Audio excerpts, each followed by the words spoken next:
Les gars, vous voyez là, c'est Brahim Diaz. Brahim Diaz en 2016, finale de Coupe du Monde U17. Et qu'est-ce qu'il fait? Une panenka. C'est un récidiviste.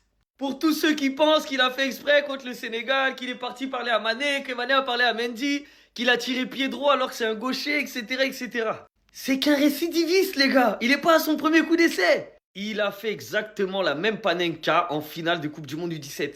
Sauf que là, elle est rentrée parce que le gardien l'a plongée. Mais c'est la même, il a même pas réussi à la lever. Eh, elle se lève à peine la balle, comme contre le Sénégal. En fait, lui, il fait des panenka, mais il n'arrive pas à les lever. Mais il recommence.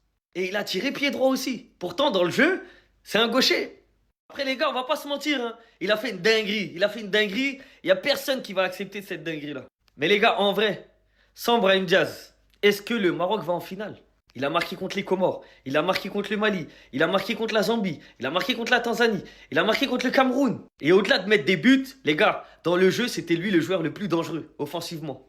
C'était lui qui était à la création, c'était lui qui était dans la percussion, c'était lui qui cassait les lignes. Donc certes, il a fait une dinguerie en finale. Mais est-ce que le Maroc sera en finale sans lui? La vérité, je pense pas. En vrai de vrai, je pense pas que le Maroc sera en finale sans lui. Après, c'est vrai, il a gâché tout son tournoi avec cette panenka. Entre guillemets, Panenka. Mais faut pas oublier tout le tournoi qu'il a fait avant. Et ça a été un gros joueur avant ça. Donc bon, j'espère qu'il s'en remettra mentalement.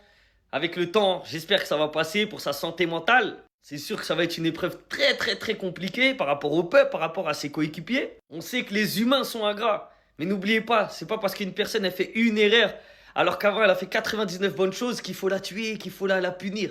Les gars, tranquille, c'est que du football.